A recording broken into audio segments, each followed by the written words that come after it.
지금 예배합니다. 4월 5일입니다. 오늘 하나님께서 우리에게 주시는 말씀은 역대상 11장 1절부터 19절까지 말씀입니다. 함께 보겠습니다. 온 이스라엘이 헤브론에 모여 다윗을 보고 이르되 우리는 왕에 가까운 혈족이니이다. 전에 곧 사울이 왕이 되었을 때에도 이스라엘을 거느리고 출입하게 한 자가 왕이시었고 왕의 하나님 여호와께서도 왕에게 말씀하시기를 내가 내 백성 이스라엘의 목자가 되며 내 백성 이스라엘의 주권자가 되리라 하셨나이다. 이에 이스라엘의 모든 장로가 헤브론에 있는 왕에게로 나아가니 헤브론에서 다윗이 그들과 여호와 앞에 언약을 맺음에 그들이 다윗에게 기름을 부어 이스라엘의 왕으로 삼으니 여호와께서 사무엘을 통하여 전하신 말씀대로 되었더라. 다윗이 온 이스라엘과 더불어 예루살렘 곧 여부스에 이르니 여부스 땅의 주민들이 거기에 거주하였더라. 여부스 원주민이 다윗에게 이르기를 내가 이리로 들어오지 못하리라 하나 다윗이 시온산 성을 빼앗았으니 이는 다윗 성이더라. 다윗이 이르되 먼저 여부수 사람을 치는 자는 우두머리와 지휘관으로 삼으리라 하였더니 스루야의 아들 요압이 먼저 올라갔으므로 우두머리가 되었고 다윗이 그 산성에 살았으므로 무리가 다윗 성이라 불렀으며 다윗이 밀로에서부터 두루 성을 쌓았고 그 성의 나머지는 요압이 중수하였더라. 만군의 여호와께서 함께 계시니 다윗이 점점 강성하여 가니라. 다윗에게 있는 용사의 우두머리는 이러하니라. 이 사람들이 온 이스라엘과 더불어 다윗을 힘껏 도와 나라를 얻게 하고 그를 세워 왕으로 삼았으니 이는 여호와께서 이스라엘에 대하여 이르신 말씀대로 함이었더라. 다윗에게 있는 용사의 수효가 이러하니라. 학몬 사람의 아들 야소부함은 30명의 우두머리라. 그가 창을 들어 한꺼번에 300명을 죽였고 그 다음은 아호아 사람 도도의 아들 엘르아살이니 세 용사 중 하나이라. 그가 바스담밈에서 다윗과 함께 있었더니 블레셋 사람들이 그곳에 모여와서 치니 거기에 보리가 많이 난 밭이 있더라. 백성들이 블레셋 사람들 앞에서 도망하되 그가 그 밭 가운데에 서서 그 밭을 보호하여 블레셋 사람들을 죽였으니 여호와께서 큰 구원으로 구원하심이었더라. 30 우두머리 중 세 사람이 바위로 내려가서 아둘람 굴 다윗에게 이를 때에 블레셋 군대가 르바임 골짜기에 진쳤더라. 그때 다윗은 산성에 있고 블레셋 사람들의 진영은 베들레헴에 있는지라. 다윗이 갈망하여 이르되 베들레헴 성문 곁 우물물을 누가 내게 마시게 할꼬. 이 세 사람이 블레셋 사람들의 군대를 돌파하고 지나가서 베들레헴 성문 곁 우물물을 길어가지고 다윗에게로 왔으나 다윗이 마시기를 기뻐하지 아니하고 그 물을 여호와께 부어드리고 이르되 내 하나님이여, 내가 결단코 이런 일을 하지 아니하리이다. 생명을 돌아보지 아니하고 갔던 이 사람들의 피를 어찌 마시리이까. 그들이 자기 생명도 돌보지 아니하고 이것을 가져왔으므로 그것을 마시기를 원하지 아니하니라. 세 용사가 이런 일을 행하였더라. 아멘. 기도하겠습니다. 하나님이셨고 왕이셨음에도 십자가에 달려 죽으셔서 우리를 구원하심을 감사합니다. 그리고 부활하셔서 우리에게 새 생명 허락하시니 무한한 감사와 영광을 올려드립니다. 오늘 그 하나님께서 우리에게 왕으로 찾아오셨으니 오늘 나의 삶을 주님께 복종합니다. 내 삶을 다스려 주시고 하나님의 뜻대로 인도하여 주시옵소서. 나는 죽고 예수님으로 살게 하여 주옵소서. 예수님의 이름으로 기도드립니다. 아멘. 여러분, 월요일입니다. 이제 고난주간과 부활주의를 통해서 마태복음을 다 살펴보고 오늘부터 역대상을 살펴보게 되는데 역대기 말씀은 역대상, 역대하로 나누어져 있습니다. 그리고 이 역대기는 이스라엘 왕들에 대한 이야기입니다. 왜 이 왕에 대한 이야기가 나오게 되었냐면 사사기에 왕이 없었거든요. 그래서 사사기에 왕이 없으므로 백성들이 자기 마음대로 하게 됩니다. 그러나 사실 왕이 있었죠. 누구예요? 하나님이 왕이셨습니다.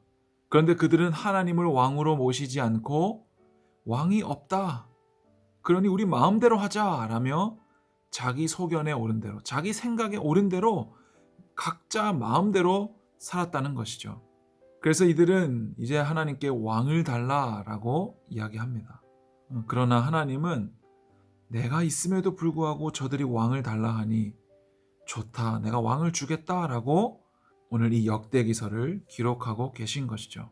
내가 왕인데 너희들이 무시하니 내가 인간 왕을 너희들에게 주겠다. 그 결과가 어떤지 한번 보아라 라는 것이죠. 실제로 이스라엘의 수많은 왕들이 우상숭배와 음란함에 빠집니다. 하나님을 떠나 죄악을 저지릅니다. 하나님께서 기뻐하시는 왕이 있었는가 하면 하나님께서 가장 악하다고 평가하는 왕도 있는 것이죠. 그런데 놀라운 사실은 하나님께서 가장 기뻐하시는 왕의 아들이 가장 악한 왕이 태어나기도 하고 그 악한 왕의 아들과 손자 중에 하나님께서 기뻐하시는 왕이 태어나기도 한다는 거예요. 그러니까 여러분, 부모님의 신앙이 좋다고 해서 그 자녀의 신앙이 좋다는 보장은 없습니다. 그리고 부모님의 신앙이 나쁘다고 해서 자녀의 신앙도 나쁘다라는 보장도 없는 것이죠. 이 모든 것은 하나님의 은혜인 것이지 부모님이 자녀를 얼마나 신앙으로 잘 가르쳤는가, 얼마나 잘 물려주었는가, 얼마나 본보기가 되었는가, 이것에 결정적인 영향을 받지 않는다는 것이죠. 물론 잘 가르치면 그것에 영향을 받기는 하겠지만 결국에는 하나님의 은혜라는 것이죠. 하나님이 택한 자들은 하나님의 뜻대로 주님의 길을 갈 것이고 하나님의 택함 받지 못한 자들은 아무리 잘 가르쳐도 악한 길로 가게 될 것이라는 말입니다. 그러니 우리가 바라보아야 될 것은 날마다 하나님의 은혜를 사모해야 되고 우리 부모님들도 자녀들을 가르칠 때 하나님께 맡겨드릴 수 있어야 된다는 거예요. 왜냐하면 목사님의 아들 은현이는 목사님의 것이 아니라는 거죠.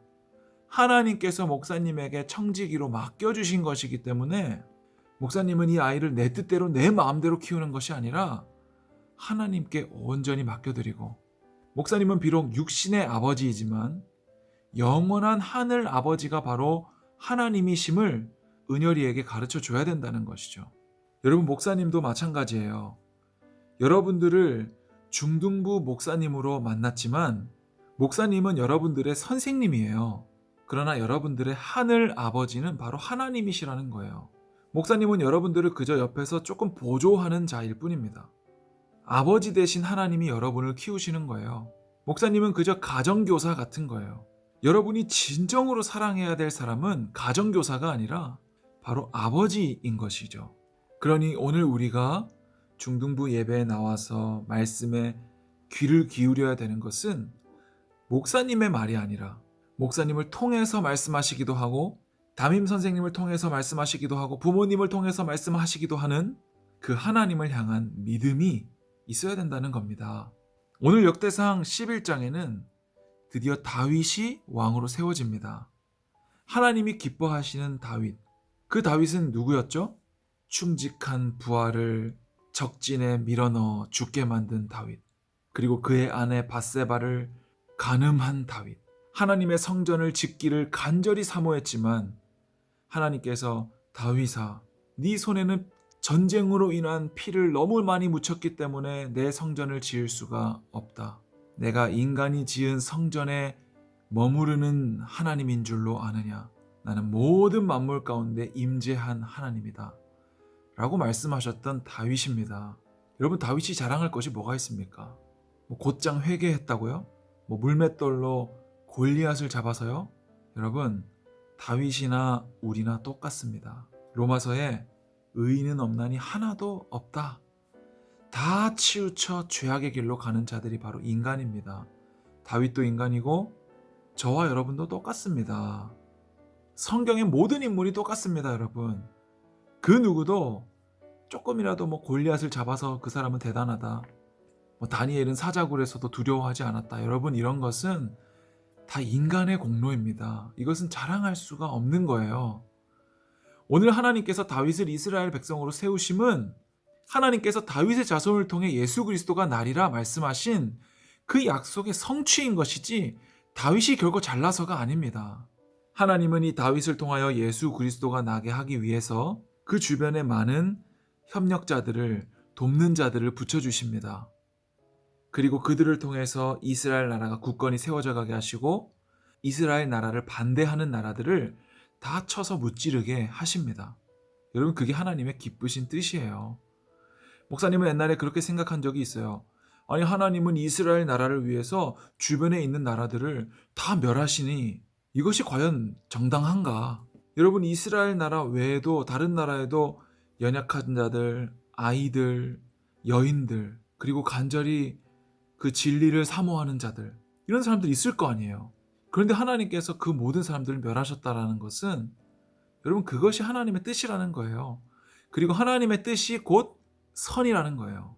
거기에 대해서 무슨 하나님 마음대로 하시는 분이 무슨 하나님입니까? 라고 말한다면 그 사람은 나중에 지옥 가도 할 말 없는 거예요. 하나님만이 절대 기준이에요. 하나님이 맞다고 하시면 맞는 거예요. 하나님이 의롭다 하시면 의로운 거예요. 그러니 여러분이 이 자리에 있는 거예요. 오늘 이 역대상의 긴 말씀을 통해서 우리가 알아야 되는 것은 3절에 여호와께서 사무엘을 통하여 전하신 말씀대로 되었더라, 이것입니다. 말씀대로 되었더라. 예수님이 말씀대로 모든 것을 이루신 것처럼 오늘 다윗 왕도 그리고 이스라엘 나라를 세우심도 사무엘에게 말씀하신 하나님의 말씀대로 되었더라. 그러니 여러분, 말씀이 중요한 거예요. 오직 말씀을 이야기하는 거예요. 말씀이 육신을 입어 오신 게 바로 예수님이라는 거죠. 여러분, 말씀을 사랑하시기를 축복합니다. 여러분이 10분짜리 큐티를 적어도 24시간 중에 10분 내는 거 어렵지 않죠? 여러분, 우리의 시간을 하나님께 드릴 수 있기를 축복합니다. 하나님의 말씀대로 오늘도 우리의 삶을 이끌어 가시기를 기도합니다. 기도하겠습니다. 하나님, 오늘 우리 중등부 친구들 부활의 새 생명 가지고 일주일을 살아갑니다. 하나님의 약속의 말씀이 이루어지게 하여 주시고 경험되게 하시고 하나님 동행해 주심으로 말미암아 합력하여 선을 이루시는 하나님을 마음으로 믿게 하여 주시옵소서. 예수님의 이름으로 기도드립니다. 아멘.